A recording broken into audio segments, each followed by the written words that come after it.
Hi, hello, good morning, good afternoon, good evening to each one of you for joining from different part of the world.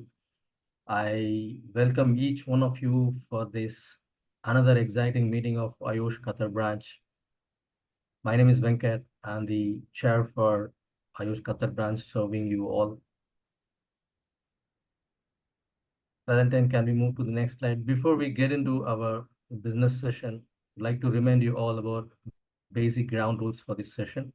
Number one, all the participants' mic will be in a muted condition, and you can choose to keep your camera on or off. It's up to you. But however, make sure that you are in a comfortable position and that you are not distracting the speaker as well as the other audience. To have a better experience of this webinar, please view this in a Zoom, in a speaker's view, so that you can look at the speaker and the presentation. And if at all you are having any kind of questions, you can just write it in the chat room. We have a moderator who will be more compiling all the questions that will be handled at the end of the presentation. And just to remind you all, and we are recording this session. Also, we all safety professionals, be aware of your surroundings. You are attending from different part of your places, your own places. Make sure that you are following the emergency protocols if at all anything arises at your respective place. Well, this is a short agenda of today's meeting. Maybe the date is not updated at the top. No worries. It's after initial briefing, and we'll have directly our speakers here who will be speaking on this interesting topic for around 45 minutes. After that, we'll have 10 minutes for the Q&A, and the total session would be around for 1 hour. Well, before I introduce the speakers, we all know that today's the topic is very interesting, creating a high performance culture for safety. No matter where we are working, no matter what business that you're running, we all talk about high performance, right? Even in safety, like any other process, any other management system, even the health and safety process evolves a lot, right? We have a conventional safety practices, and we have a lot of latest trends in the safety management system. Yeah, how we can blend these together and have high performance of the field when in terms of implementing the culture in safety, right? So to share the expertise on this particular topic, we have two gentlemen who are going to share their experience and knowledge with us. Mr. Gransee, who is the Global Director of Safety Performance for Performance Consultants International. He has 30 years of industrial experience on health and safety. He's a Director EHS of Air Products Neom in Saudi Arabia, and Global Safety Director in a different companies. He worked as a director level. And next, Mr. Mock. Mock is a senior consultant for Performance Consultant International. He's having 25 years of industrial experience in people development, working across public, private, and third sector organizations. Worked across a range of industries, including nuclear, rail, construction, local authorities, and sport. So today we are blessed to have these two gentlemen to share this exciting topic on creating a high performance culture for safety. With all your round of applause, may I invite the speaker, Mr. Mark. Mark, screen is yours. Thank you very much. Yeah, just a big thank you from both myself and Kai. Hopefully you're now seeing my screen. It's really exciting. It's always exciting for us to present to an audience like this, because when you're talking about expertise, the expertise is on the other side of the screen. The experts to us are watching this presentation. So it's a real privilege for us to be able to come and talk about some of the work we do and some of the things and some of the differences we've seen. It's exciting for me because, yes, Kai and I work for the same company, but it's not very often I get to question one of my own colleagues.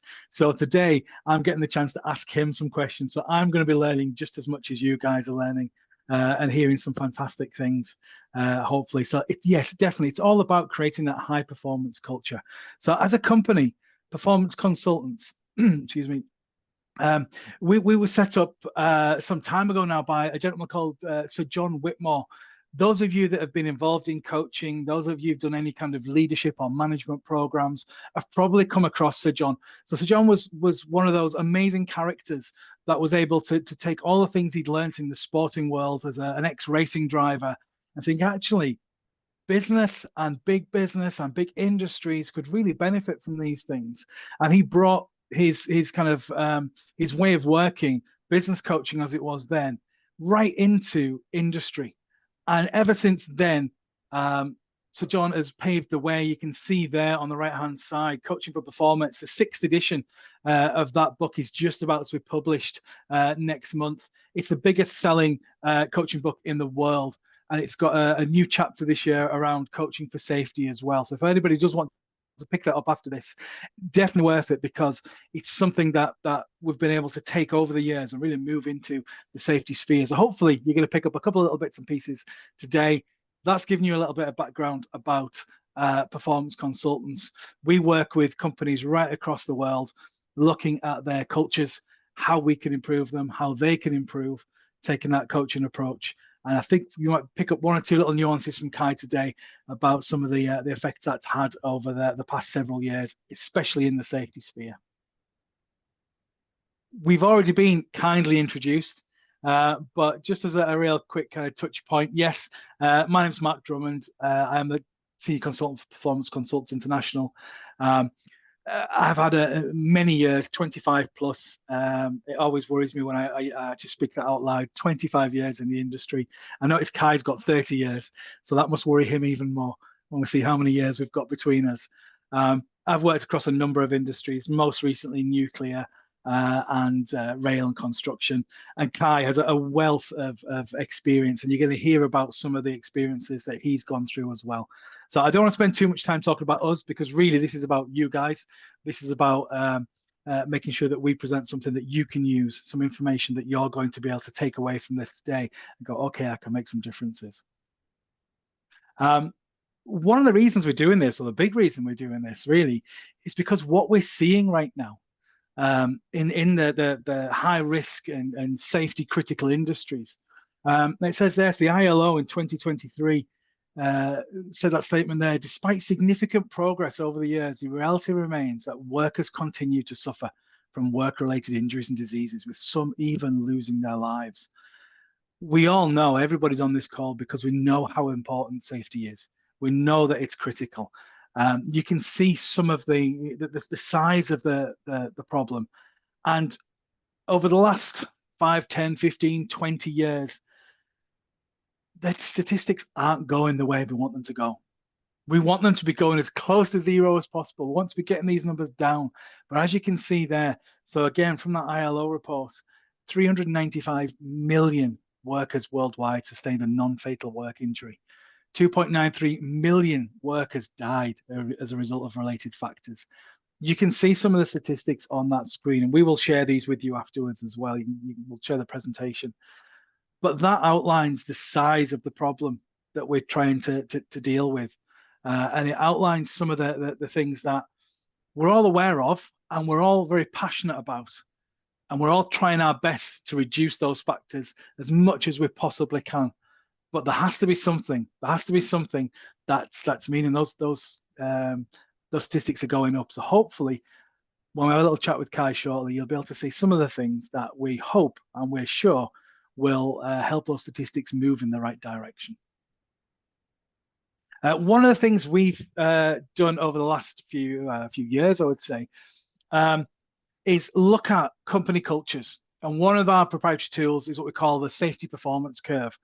Now, some of you, all of you have received a link, and some of you have completed some research for us. You answered a few questions.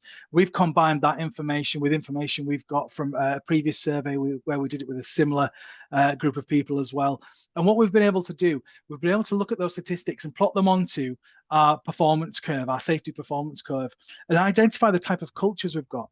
So we've been able to identify 4 quite clear cultures. And as I'm talking about them, you might start and smile to yourself, and you might start and think, I recognize that, I recognize that.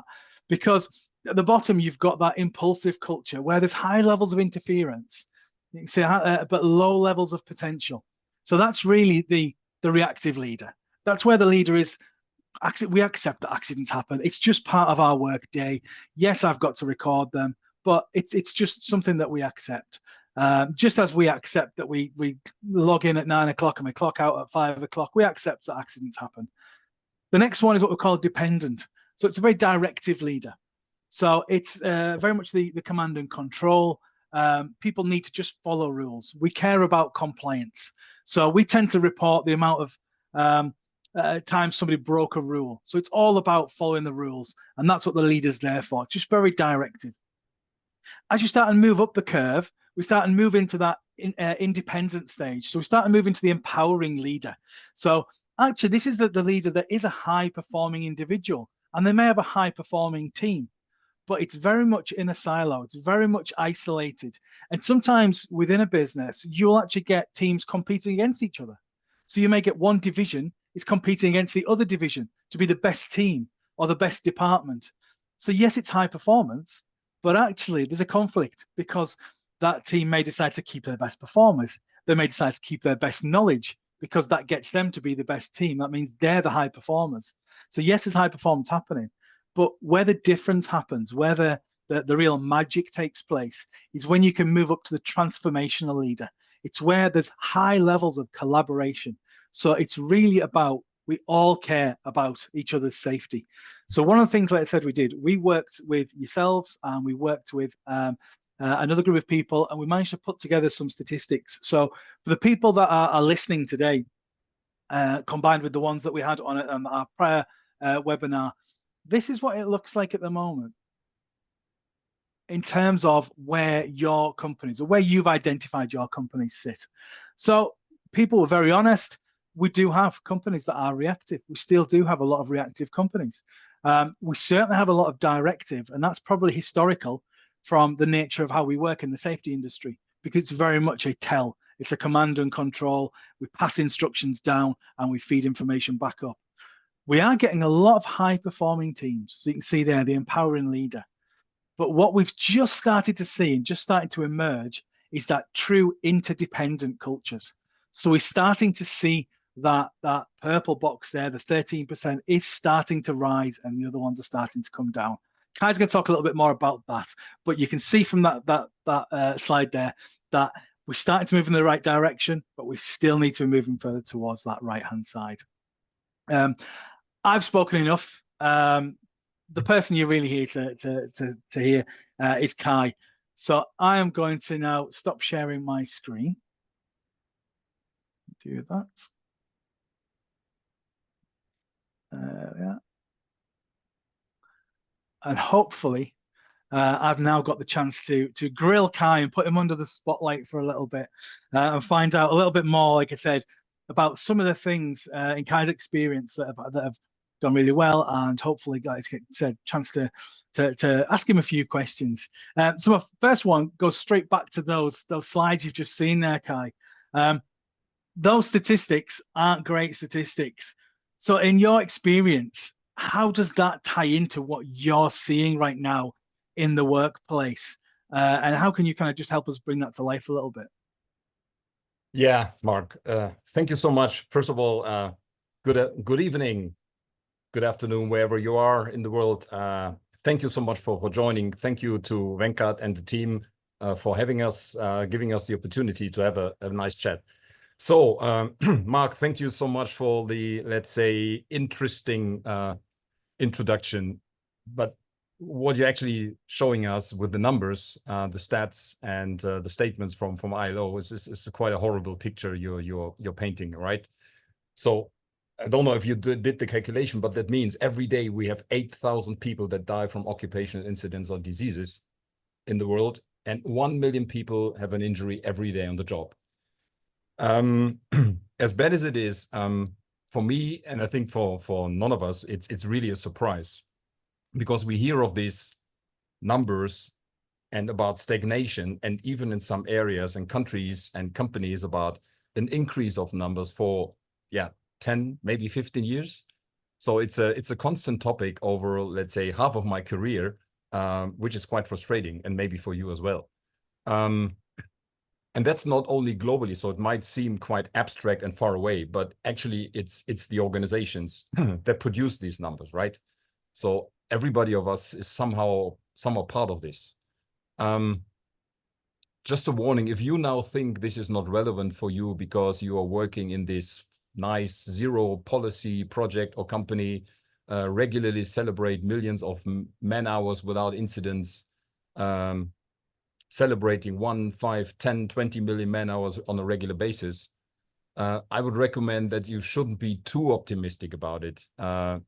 Because interestingly, there is some very recent research and some studies that indicate that working in a zero policy organization is maybe even more dangerous than working in a company that doesn't have the zero incident policy. Because more people obviously die in zero policy companies, which is interesting, right?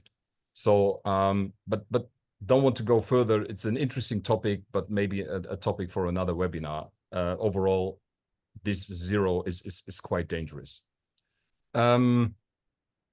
So what I observe, I can maybe summarize in the following 2 major observations. The first is, I see very little or no innovation in safety. Mostly what I see is that I feel we are copying from others and copying from the past and doing the same things over and over again. Just an example, Venkat, thank you for the introduction. You mentioned I've been working in Saudi recently. I was 2.5 years in NEOM from the very early stages of this green hydrogen project. And I had the chance to assess, evaluate around about 100 companies, which we wanted to potentially subcontract for civil, mechanical, tanks, general contractors, and so on. And the bottom line is, and I was traveling around the region in the Middle East, right? And visiting a lot of these companies. And the bottom line is, I saw everywhere the same. We have zero incident policy, we have zero tolerance, we have these famous safety observation cards with fancy names that we are, let's say, expecting and trending. We have the daily toolbox talk where everybody is shouting safety first. We have a very rigid training process. We have reward and punishment. Everywhere I went, it's nearly the same, at least 90%, I would say. So there is very little innovation. So just compare this with, look at your smartphones or look at the cars outside on the road. Are they all the same? No. Are they all looking like 10 years ago? No, obviously they are not, because this is because of innovation. And that means you will find a lot of excellent products over there, and some are not as good. But this is how excellence is created, by innovation, by doing better and better every year. But it seems to me that for the last 10 to 15 years, we are just stuck to one, let's say, what seems to be a secret global alignment that this is the one way we need to do safety. Somebody said, I forgot who, if innovation in technology was similar to innovation in safety, we still would be riding horses and travel in carriages, or maybe ride camels, right? So I think this is a really, really big issue. And in safety, we should look for the best solutions. We should look for excellence, but this doesn't come from just doing what others do and what we always did. And the second topic, very quickly, for me, there is a significant and too high focus on the safety management system. So on policies and procedures, we try to tackle each and everything with policies, procedures, with documents. But on the other hand, there is very little initiative programs around developing leadership and culture. So what Mark just shown us, which is a totally different discipline. This cannot be done by documents. This is a totally different approach. So I hardly see any good leadership training other than some technical training around, risk assessment, incident investigation, these type of thing. But really developing leaders, and by this we are developing culture, is rarely happening. There is another saying which says, culture eats strategy for breakfast, which means nothing else than the best process and procedures and documents don't help if they are not implemented in a whatever supportive culture. So when there is no culture of whatever care, trust, these are very good terms for a culture, forget about it, right? So that's why we focus here on culture. And looking at the survey, so we know these kind of curves, right? We call it the safety performance curve. You maybe know the Bradley curve or Hudson ladder and whatever. We know this concept for 40 years already. Yeah. So we know that culture drives performance, but nonetheless, more than 80% of the companies are somewhere in the dependent or even independent stage. And independent is not very much better. It's just, we are not so much focused on compliance to rules, but nonetheless, we haven't yet found out how to really make it in a good way. So to summarize, to finally see improvements both globally and in our organization projects, we need to approach safety in a different, in a new, in an innovative, and in a better way. That's what I, let's say, see in what you just have shown us, Mark. Fantastic, thank you. It always amazes me when you see these and how you can place it into context. And obviously, like I said before, you have 30 years plus of experience. So you've seen all kinds of things. You've seen different things come and go. So one of my favorite questions is always, what have you seen in your areas that really didn't work? What are the things where you just want to close your eyes or cover your ears and think, actually, that really isn't working right now? Okay, so I hope we will be a little bit more optimistic in the next question, but okay, let's stay there. What didn't work? What doesn't work? So to summarize, basically everything that is coming from the mindset of people are the problem in safety and they need to be fixed hasn't worked and will not work. And unfortunately, this is the main approach that I often see and that we see as performance consultants in safety. The people are the problem and we need to fix them. So where the basic idea is that we need to design and implement a waterproof system where every single aspect, risk, controls are covered. And all that needs to happen is that people follow the rules. And sometimes we even emphasize these rules and make them global and life-saving. So just some examples. The thing I hate, sorry to say, most following this mindset are, for example, mass toolbox meetings. So we're bringing dozens, hundreds, sometimes even 1,000 people together once in a week or sometimes even daily. And somebody is on stage and is shouting something in the megaphone. People don't understand what he's saying. And even if they would, it's anyhow always the same. So it's just this, again, we tell you, you need to do, and we can't stop telling. And everybody's standing there, yes, boss, and you need to follow. Then another very, I would say, ridiculous things. We sometimes put mirrors on sites and on the shop floor. And when you look into the mirror, you can read, you are responsible for safety. So again, we are telling you, you are responsible for safety. And here you go. Command and control, you mentioned. Reward and punishment. So every Saturday, we have a donut for you. But the rest of the week, let's say, is full of instructing, commanding, correcting, and sometimes even punishment. We are writing procedures because we think we know how best work can be done and expect others to follow, and we don't involve even the specialists on the shop floor and on the site. When something goes wrong, we again tell the one that got injured very often that he was wrong, and by saying, okay, negligence or not following procedures. And then, of course, the never-ending training regime. induction training, retraining, refresher training, after incident again training. So all these things, they come from the aspect, okay, here are the rules you need to follow. If you just would follow, we are all fine. I know, looking at it on the surface, it seems to work. And that's the unfortunate thing. It often seems to work, but trust me, this is just an illusion. When you go deeper, when you really engage with the workers, when, for example, you just have a good talk, a very deep talk, or you make surveys, you find out there is a lot of mistrust, cynicism, discouragement. We're just following the flow. We can't change anything anyhow. There is fear. We're creating a culture of fear, of making mistakes, of reporting incidents. So this is what we see, and this is also what more and more, let's say, studies also show. So basically, we need a significant mindset shift. That's where I started. The mindset is the problem. The mindset is where it starts, and then we're doing these ridiculous things. And we need to shift the mindset first to make a significant change. Fantastic. Yeah, I try to build on where you finished there.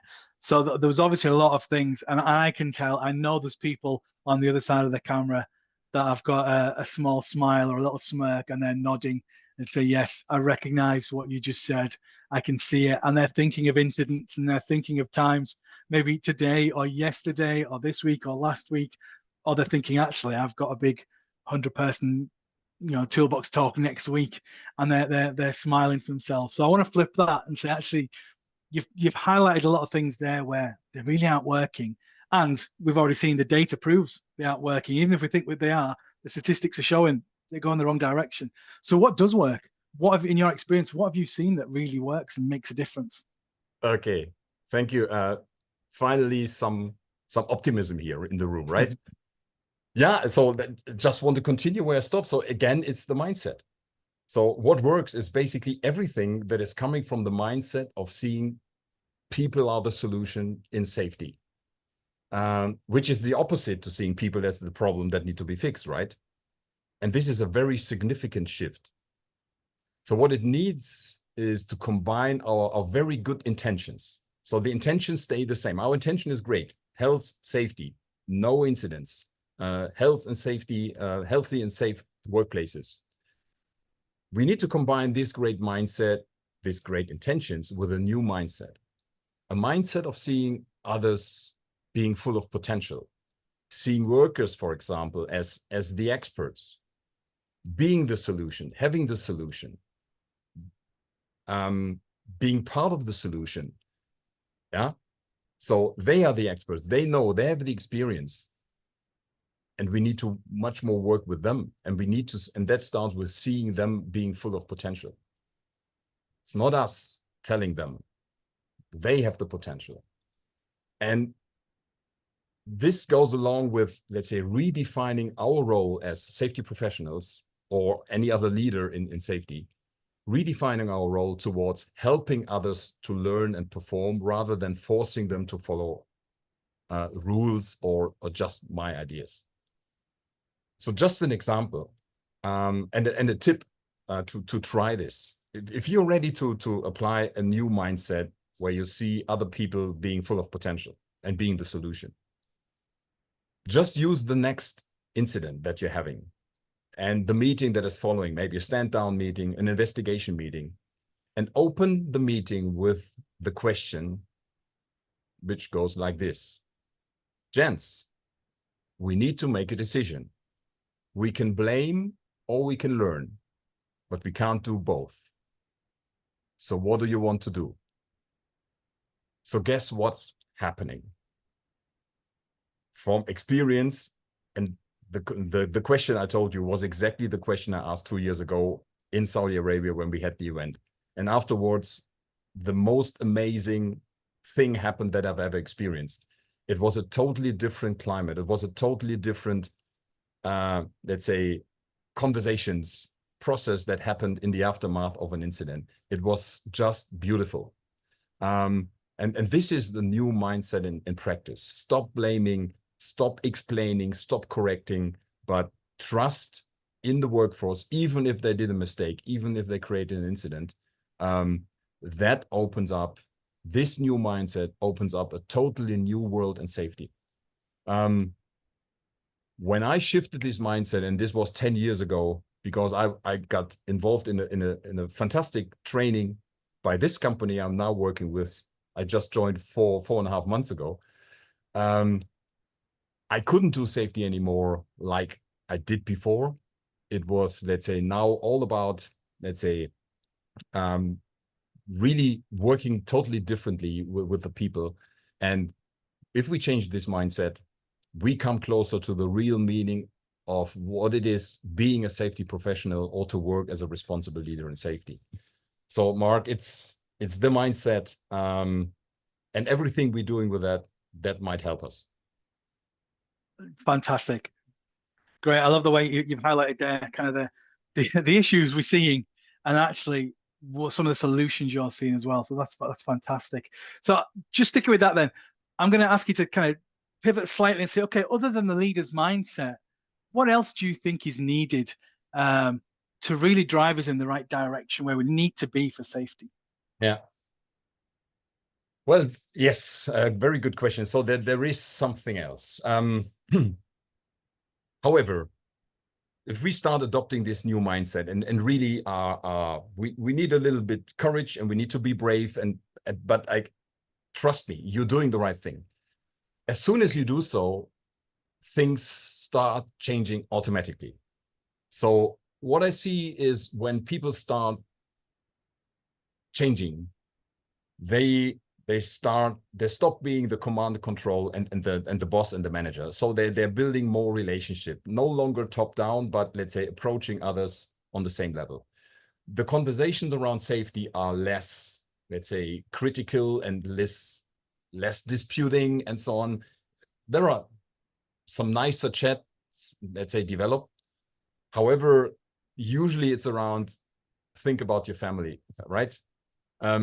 So I think 90% of the nicer safety conversation are around family. So I think it's getting a bit boring over time, right? And also I doubt that this is really effective, but it's a good start. And also, let's say, in incident investigations, we then tend to look more for systemic issues rather than just blaming the individual of not following a rule. However, there is, as you already indicated in your question, there is much more possible, and not everything that is needed to unlock a leader's potential or the potential of the workforce will automatically come with just changing a mind. So what I'm meaning is, there is, let's say, I would say, training required on some very critical skills that are worth to be learned, so you can really unlock the full potential of, let's say, your leadership style, your communication style, and following on of the whole workforce. So the skills I mean is asking powerful questions, which is the opposite of telling and instructing, right? So when you want to be a successful leader, stop telling and instructing over and over again, but ask powerful questions. So you might say, yeah, Kai, I know, open questions and so on. Well, it's not just that. Asking open question is good. So just like maybe you could ask a worker on the site, so what was the first thing you did this morning for safety? It's an open question, right? But still you're somehow trying to tick the box because you want to hear, yeah, we did a toolbox talk. But a powerful question goes deeper and really makes the people think. And the question would be, for example, so what did you learn during today's toolbox talk? And what you will see is silence, thinking, and then really some really, let's say, time is spent on thinking and identifying some very crucial aspects. So it's a skill of being able to ask powerful questions. We're letting go what we want, but we are focusing on the person. What does the person feel? What does the person learn, think, suggest, need, or want to do? So this is very, very crucial. And when we're asking powerful questions, also we need to listen. Listening is something different to hearing. Listening is about listening to what is said and how is it said. So what are the emotions? What is said between the lines? What are the feelings that come across? So really becoming curious and maybe fascinated of the other person is a fantastic skill. So you might think, okay, why are we doing that? Because this is how the human being works. And this is what needs to be done in order to create highest levels of awareness and ownership for safety. Awareness and ownership for safety, responsibility. And these are the two critical points we need in safety, right? How often do we complain about lack of awareness or no ownership for safety? We can't expect somebody to be aware or to take ownership. We can't tell them you need to. We need to create this. And by asking questions and listening, we are creating these high levels of awareness and we are creating ownership. Not only in theory, but I can tell you it works and in practice. So basically what I'm talking about is coaching. Mark was talking about this. These are the most important coaching, let's say, skills, or also the skills of what we call a transformational leader. So the highest level of leader who can create interdependency. By the way, this is all covered by studies and research. A lot of studies on coaching and transformational leadership in safety is done and showing us it leads to exactly the things that we want. Culture, better communication, awareness, ownership, all these things. Finally, just an example from Saudi. 2 years ago, first contractors came and a very seasoned site EHS manager, Russell was his name, started to apply this after we trained him. And he went out and invited a group of workers for a workshop to prepare a job safety analysis for a certain job. So yeah, he had the idea no longer to write it in his office or one of his guys and then give it to them and these are the rules, but let the workers be involved. And all what he did was asking questions and listening. And he came back to me the day after and he said, Kai, I had goosebumps. I've never, ever experienced this and expected what I saw. These guys were amazing. I was surprised what they know. They know all of it. And they know more than I know. They came up with risk hazards I couldn't identify. They had the perfect idea of how to do the job safely. They had fantastic, let's say, perspectives and ideas on how to create this job. So this only happens if we stop telling, but dare to ask and listen. Yeah, when this is added to the mindset shift, we can create really, we can see miracles happening, Mark. Fantastic. And that, when I said right at the beginning that the expertise is sat on the other side of the screen watching this, I wasn't being disingenuous. And I think what you've said there, Kai, is that they know, the people know. So the experts are out there right now in the field, and they do know. So that just kind of brings that to life for me, which is fantastic. We've looked at some of the issues. We've looked at some of the what can we do, and you've started to touch a little bit there on some of the techniques and some of the little bits. But I'd like to lift it a little bit and say, actually, if as an organization, because a lot of the people listening right now are representing an organization and they're thinking, how do I bring this into my organization? So how can an organization make a shift towards a new mindset and skills of this coaching and transformational leadership in safety? So how do we do it as an organization, not just me personally? Yeah. Great question. Thank you, Mark. So again, I want to summarize this in two sections. The first thing, we should stop expecting a cultural change from our employees and teams. What I observe and what we observe is that very often a development of culture is often simply an expectation of senior management towards employees. So again, example, I can't count the number of town hall meetings, toolbox talks, or any similar events where leaders of any level have messages such as, hey guys, we have too many incidents. You need to stop work when it's unsafe. You need to watch out for each other. You need to intervene when you see something unsafe. You need to report near misses and not only incidents. And finally, just follow the rules. So what is happening is a leader is acting in the dependent stage. You remember the second stage from left on the performance curve, Bradley curve, safety performance curve.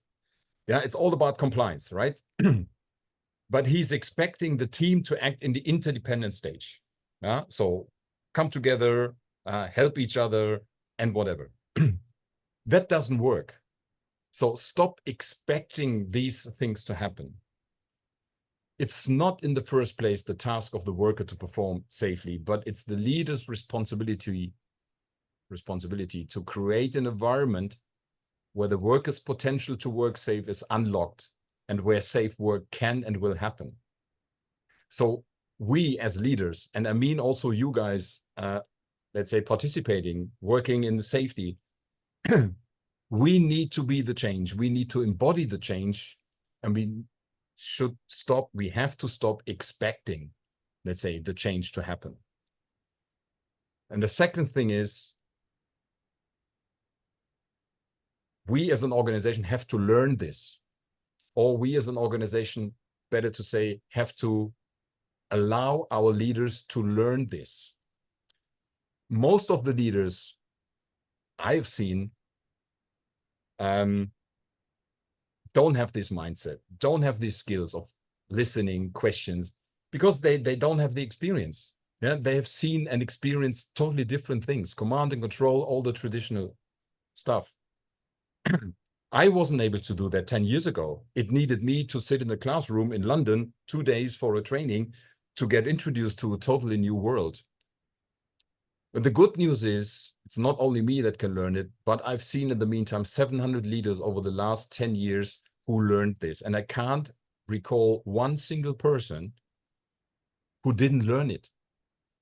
Okay, some quicker, some better, but everybody really appreciated that there is another way of dealing in safety than all this negativity, let's say, that we experience.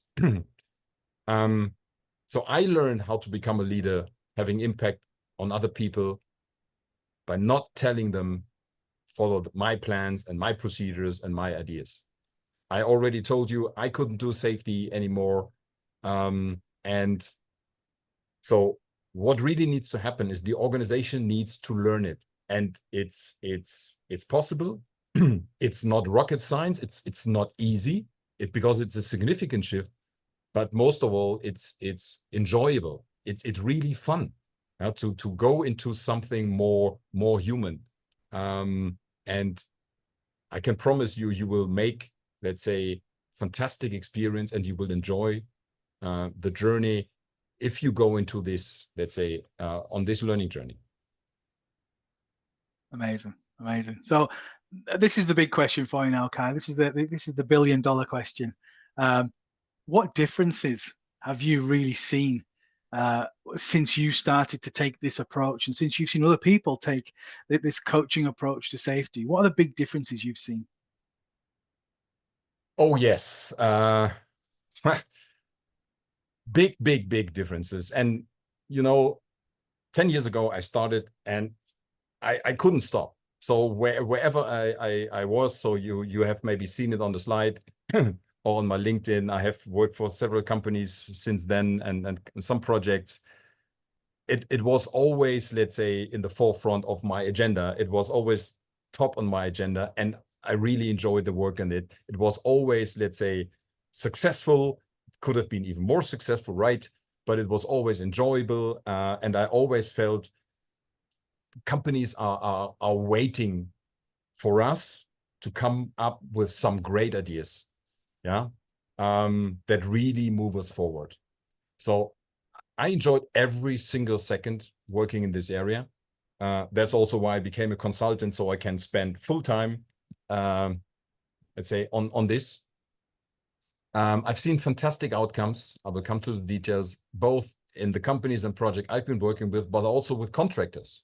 So contractors coming to me after a while, having training, having some experiences, coming back and say, hey, Kai, this is this is so different. Just in Saudi where I was, yeah. So I still remember a project director coming to me and others saying, this is so different here. we've been working in the region here for decades, right? And we've never experienced something like this. How this safety program is designed, how we communicate each other, how we approach incidents when something goes wrong, and so on and so on. It's different, they said, but we like it and it works. So in detail, lot more engagement by leaders. So I think we're all struggling, guys, with getting our leaders out on the shop floor, on the site, doing some safety work. Hey, these guys, it seems they have found something when we give them the skills of asking questions, listening, and a little bit more around it. They just motivated to go out because they have great experiences. It's not this negativity and this dispute, as I said, but it's really positive, deep, meaningful, impactful, sustainable conversations. So, but it's not only more engagement, but it's better engagement. So it's not just about the family, right? So they have something else to tell. The best is they don't need the topic because the worker has the topic, because we are just curious about his, and then we are jumping in and we are totally with, let's say, the other person, and we are not setting the agenda of the discussion. On the other side, very, very positive feedback by the workforce. They like being approached as human beings, of course, right? And they pay back. So I still remember we had an event in Saudi. We were celebrating not 1 million or whatever. We were celebrating a certain milestone, and we gave some workers the opportunity to say something. And they said, the way we are approached by all of you guys, even when we have a problem, when we do something wrong, it's so amazing, and we really feel respected, we feel care and trust, and just fantastic. So you're creating a fantastic atmosphere. They pay back, I said. So they pay back with speaking up. I've got a lot of stories, but they come up with ideas. Hey, boss, we've got a problem. We need a toilet or whatever. So they speak up. They share their concerns, their ideas. And overall, increased ownership for safety. So they stop following rules, but they start thinking about their safety, right? So they own the topic because we trust them and we involve them and we ask them. It's just fantastic what you see. And overall, when we look at the culture, what I saw is that, let's say, we significantly moved to the right, because the missing piece between independent and interdependent is this common theme. And it seems this theme of human, demonstrating care, having trust, involving the workers in the safety program is the common theme that brings everybody together. It gathers the people around this one common topic, and we are going into one direction, and we have a clear view on what we want to do. You might be interested, of course, in incident rates, right? So, yeah, that would be a topic for maybe another webinar. There is an issue with incident rates. I think we all maybe have read some studies which say they are all not statistically valid. So they don't tell us the whole truth. However, it's maybe still an indicator. What I can tell you is when I started 10 years ago in a big industrial gases company I've been working with, and after the final, after the global rollout of this big training program and something more was completed, we had, after 130 years that the company was operating, the first time 0 lost time injuries on our construction sites globally. And we reduced the total recordable incident rate by 42% compared to the 3 years average before. So, of course, I think it has to do something with it. And everything else would surprise me with all the good things that I've seen. Mark.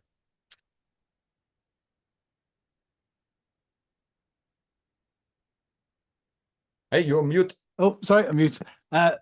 So much information there, and I'm conscious we've got a little bit of time left, and I want to leave time for some questions for the audience. So I've cheated a little bit, and what I did beforehand, I asked Kai, because I knew the amount of information we were going to get. I knew we were going to get lots and lots of information. So I cheated and I said, right, Kai, I know you're going to talk about all these things. how can you summarize it in 5 bullet points? So I've asked Kai to actually to kind of give us some takeaways to all that information that we've just gained from him, then to be able to, I don't know how he does it, but summarize all of that into only 5 points. So Kai, I'm going to ask you to talk through these because, like I said, I've just seen these as well, so these are fascinating to me. So if you don't mind giving us a real brief summary of your 5 kind of key takeaways. Yeah, thank you, Mark. I wanted to make sure that you guys really, let's say, have maybe some tangible things to take away, and I wanted to summarize this in maybe maximum 5 bullet points. So I know I was talking a lot. That's also what I can do very well. But let me just briefly go through. So we need to be innovative and curious about new approaches to health and safety. So really not just doing over and over the same again, but really got curious about what's going on and what can be better ways. And there is a lot of, let's say, things we can do better. Most importantly, we need to change the mindset. That's where everything starts. So it's not a new procedure. When the mindset is still the same, the people are the problem, it need to be fixed, forget about everything. So this is what needs to be changed. Then third is we need to, let's say, unleash the potential of our managers, supervisors, which means basically give them the opportunity to learn something crucial. It will help them for safety. It will help them in business, and it will help them, and that's from experience from all the participants in their personal lives. As a result, what we will see, we're not just doing this for fun. We are doing this because that's how the human being works. This will raise awareness and generate responsibility and ownership. Nothing else. And finally, it might sound scary to leave the old trodden path of safety, right? But it is exciting and it is joyful. It's not rocket science. It's something to do, but overall, it is just exciting and a joyful experience. That's how I would summarize what I wanted to say here. I don't know how you summarize all that information in 5 bullet points, but you did it. So thank you. Huge amount of information there. I'm going to pop another slide up real quick just to talk about how we can help. And then I'm going to just invite questions. You know, I'm sure there's people that are sat there nodding their heads saying, I know this, I can see it. What do I do? What do I do? So I'm going to give people a chance to ask some questions. But do you want to have a little chat real quick, Kai, about how we can help, what we can do? Yeah, of course. I don't want to say now comes the consultant piece. Hey guys, in my heart, I'm a safety guy, but let's say I want to provide you with some information because let's say maybe you want help, you want support, and maybe you found it motivating and inspiring. So you can now leave the webinar and become even maybe more curious about what's possible. There's lots of good stuff out there, books, articles, posts, podcasts, videos, whatever, lots of good people. And you can just start trying to approach health and safety differently. If you are, let's say, interested in support, let us just briefly talk about, let's say, what we are doing. So Mark was already talking about, we are working with clients globally, especially in the safety area and high-risk industries. You might identify some of the companies here. We are in construction, manufacturing, oil, gas, chemicals, petrochemicals. I just recently was in Africa for this famous oil and gas company on the top right, and having 4 workshops with nearly 70 leaders was just an amazing experience. So next slide, you will find, let's say, our contact details, Mark. Next slide. Here it is. Thank you. Yeah, so whatever, approach us on LinkedIn. There is a safety address for performance consultants and our personal email addresses. So we have 10 years of experience in this area. And let's say we have a not only training program, but can help you also with the system, with measurement, with surveys and all these type of things. And on the last slide, I have a very special offer for you. So the core of the program is, of course, the training. As I said, we need to unleash the potential of our leaders. So here's the special offer. The typical program is a 2-day program, as I said. we are regularly offering free showcase events, and we are calling them the Coaching for Safety Performance Experience events, where just in 4 hours, we let you experience what this training is about and what is so special about this approach and about the way we facilitate it, because it's really experiential and it changed my life 10 years ago. And I'm happy, let's say, working on it and improving lives of so many other people. And the next event is already in 4 weeks on the 12th of September. So 10 to 2 your time. So you can just follow the link. So we will send the presentation to you. You can also immediately jump on our website, performanceconsultants.com, and you will find your way to the registration website. We also can offer open programs where you can have the full 2-day experience. You can also contact us for this one. And for anything else, just reach out to Mark, myself, or to this wonderful email address. Fantastic. It's a thank you from me to everybody. Thank you for the organizing team for inviting us in the first place. We massively appreciate it. As you can tell, we love what we do. It's as simple as that. We absolutely love what we do. We're passionate about making sure that everybody achieves their potential. And the safety environment has got so many opportunities for us to do that. Huge thank you to Kai. I love these webinars because I get to ask him questions and I can sit there and learn as much as you guys do every time. So it really is fantastic. And the biggest thanks goes to everybody that's stayed with us and that's listened. And hopefully we've given you 1 or 2 key takeaways. I know my phone's going crazy. My LinkedIn profile, I've already got people adding me on LinkedIn and things, which is fantastic. You can see the website there. Info.performanceconsultants.com, safety performance showcases. You've got our email addresses. Reach out. You don't go through to an anonymous board. That's myself and Kai right there. You'll get through directly to us. So yeah, we love, like I said, we love what we do, and that's why we love talking to people who are in the same industry.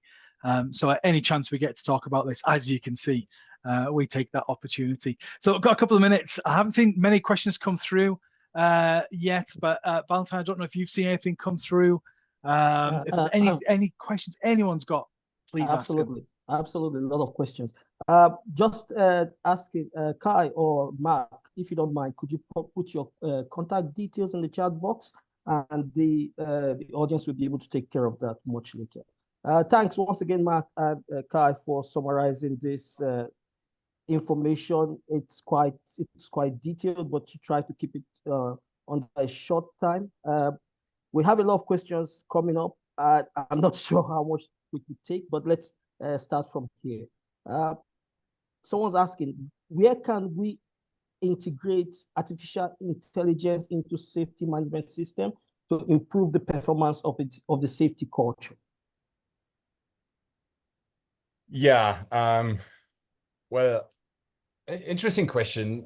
It's obviously also a separate movement, I would say, in safety. So when I attended just recently some safety conferences here in Europe, it's an ongoing topic. I think it's still in the development stage of, let's say, helping us with whatever risk assessments or incident investigations and these type of things. So I think it's too early.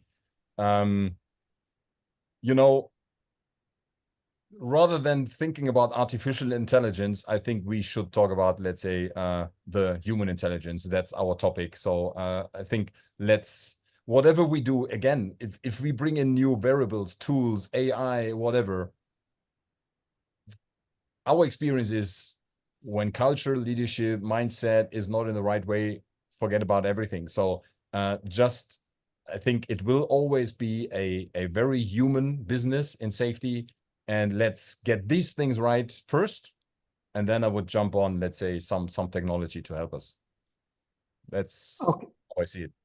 Yeah, I would agree. I had a great quote the other day that said, artificial intelligence is only as intelligent as the person asking for the data.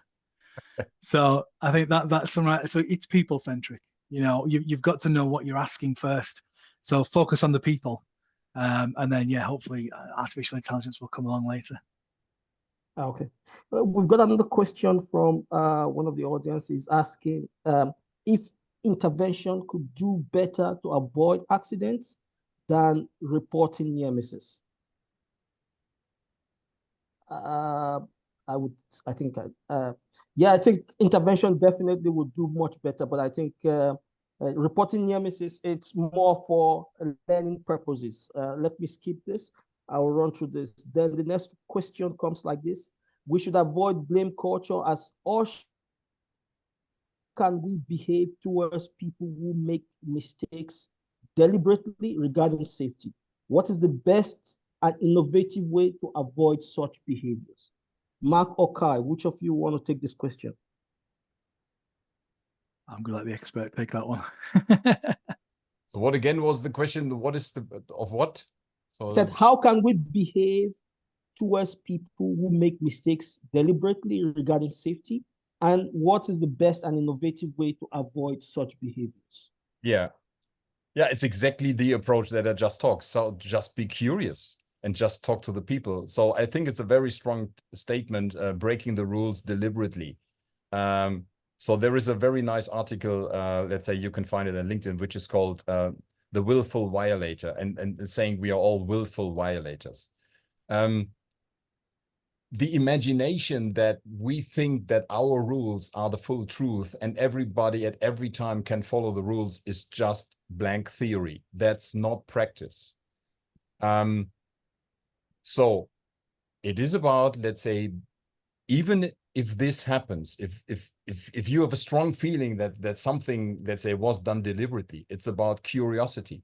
And as a leader, as a manager, in safety or in operations, we need to deal with these issues other than, let's say, reprimanding and punishing. This is the challenge. We are working with human beings. And I had these situations. For example, the guy in Saudi taking a shortcut on the road, going in a one-way street in the opposite direction, having an incident. Somebody was expecting, let's say, to punish and to fire him. But we had just a conversation, a coaching conversation, and we were really digging deep, and that turned the whole thing around, the whole person around, right? We should stop thinking that people deliberately violate rules for no reason. We need to be curious about what happened. We need to have a conversation, and that is what I mean. We need to train the leaders in having this transformational leadership approach, learning the skills of questions and listening. And this is how you can turn the ship around. And from this situation, even when the situation is worse than what you described, you can get the most fantastic results, right? So it's not about how can we avoid these situations. It's about how we react in this moment when we see this. How a leader react matters.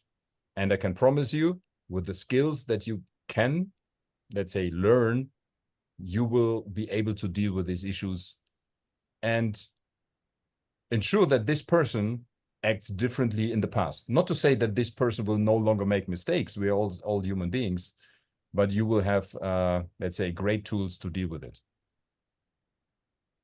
Absolutely. Another question again, does transformational leadership lead to emotional exhaustion? And if so, how can we cope with it? I'll happily answer that one. It's actually the opposite. It's transactional leadership that leads to exhaustion because we're constantly being told what to do. So it's that we be told, we act on it, we pass the information back up and it comes back down. There's a fantastic book by Bernard Bass, BASS, called Transformational Leadership. And he identifies some really clear components of transformational leadership. And it is those individualized consideration. We treat people as individuals. Intellectual stimulation. So as leaders, we're there to stimulate and encourage. So that leads to a high level of inspiration, motivation, psychological safety. So transformational leadership is far more empowering, and it leads to a far greater sense of shared responsibility than a typical transactional leadership, which is very just give and take. I just tell you what to do, you pass it down the line, it gets done, and the information gets passed back up, and eventually that leads to a lot of burnout, and the well-being isn't great. There's no sense of engagement, and that's where you get people just carrying out tasks because I've given you something. You know, it's like they say, if all you have is a hammer, then everything becomes a nail. So it's transformational leadership is very much around empowering, and it leads to greater levels of emotional intelligence and less exhaustion than transactional leadership does. Perfect. One question again, I think this goes to Kai because he talked a little bit about it.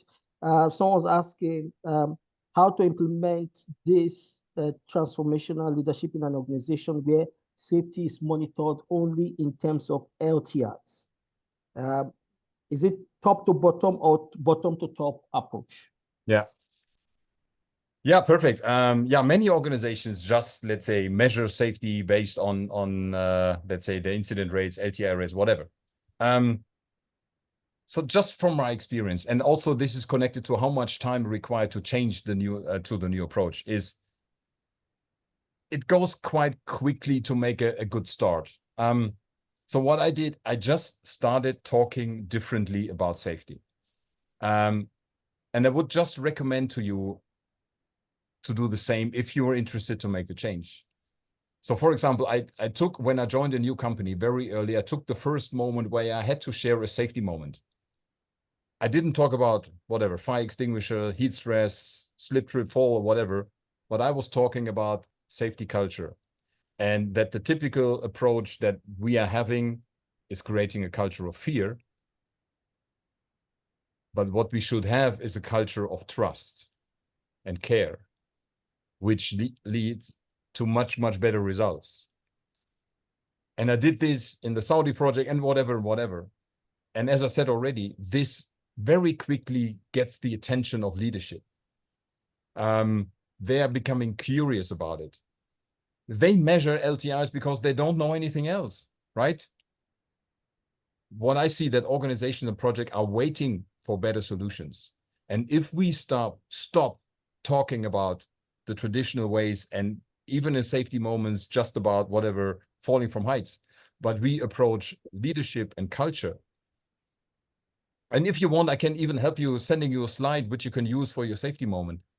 You have a great start, and then the curiosity starts. And of course, you need to talk, let's say, to senior leaders, maybe not to the highest level, not to the CEO, but you need to whatever, talk to the project director or head of construction or head of manufacturing or whatever. The likelihood is very, very high that they get interested in new approaches and better approaches. And just tell them there are studies, there are research, there are experience, there's Kai, there are other guys, they're talking about it, and it has impact. It has impact. And when it goes to implementation, I would just say start with a pilot, select a plant, a site, whatever, and start to just run a showcase, right? Just run, let's say, a test, and then others might get curious. That's how I did it and how it worked, and that's what I would recommend. Excellent. Just a couple of questions before we call it a day. How can we assess our safety leadership level, and how can we set the best leadership style to adopt regarding our workplace safety culture? Yeah. Well, the best leadership style is just what I explained, right? It is about having the right mindset about other people. It is about having some skills, right? How can I lead? How can I communicate?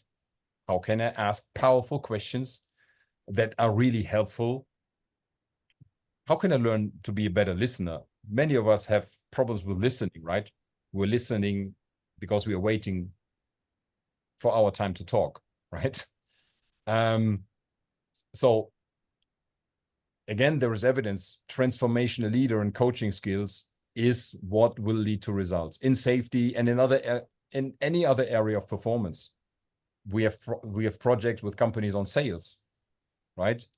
And on measurement, yeah. So let's say leave it to the experts. So that yes, you can measure, let's say, leadership style. You can measure leadership quality. we can measure, and that's what I was saying. We have tools on how we can measure, let's say, how much a leader has moved towards becoming a transformation leader. So I think that's difficult to do this within just the safety organization. But if you want just to make a start, just look at how much our leaders opening question, our leaders asking questions. So is the leader telling and telling and telling, or is he really curious? How curious is the leader of another person when he's going out in the field? Is he just expecting, telling, correcting, or is he really curious, right? That would be a great start. Yeah. How does a leader react when an incident happens? Is he just seeing this, okay, as an opportunity to learn, or as an opportunity to blame? You know, I once had a managing director, and I came to him after an office, and he started the meeting and said, okay, let's see who needs to get fired. So I can tell you this is not a great leader, right? And this did happen in the real world. So yeah, so these are the things, right? But if you want to have a professional let's say measurement, let's say go to the professionals that can do this. I will say one of the things when we get engaged by a company or a business, it's one of the things that we make sure we do. We measure. It's not just around, you know, the traditional training and workshops and things like that. It's actually, we've got to make a difference. And that was one of the questions I asked Kai, you know, what differences have you seen? And I guess I probably could have followed that up with, well, what differences have you measured? And you can measure the difference, and you can see it. Kai's, you know, his statement there, you can literally see it. You can walk out and observe people and see the difference. But if you want to take it that step further, then yes, we have measurement tools. For those of you that probably can't, that's that book, the Coaching for Performance book, probably going to go blurred. That comes out next month, and in the back of it is a little QR code where you can do a very simple test, do a very simple measurement, a little QR code on that side, and you can do a really simple to see where you are on the performance curve. And that's just a free little test. But there's a big range of measurements you can do. The key one, like Kai said, is just look, just use your eyes, go out there and observe. But if you want to take it further, you want to see the true statistics and measure a culture, then yeah, we can absolutely support with that. Excellent, excellent. From both of you. I would keep the last question because I think we'll run out of time. I think the most important thing which we got from this is clearly what Kai said: stop telling and start listening.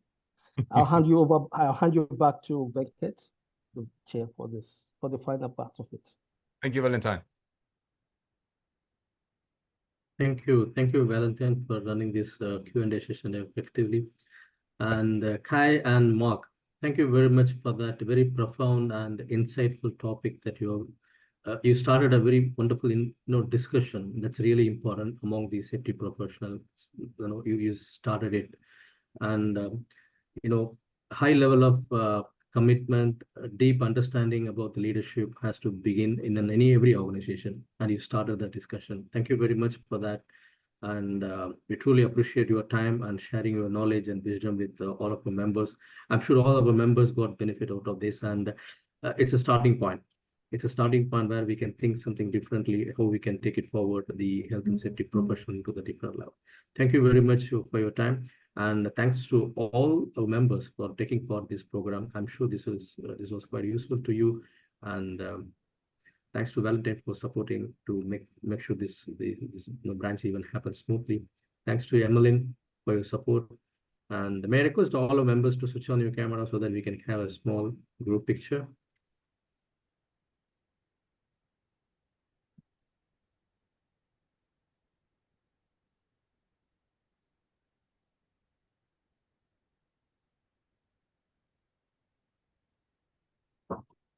Thank you.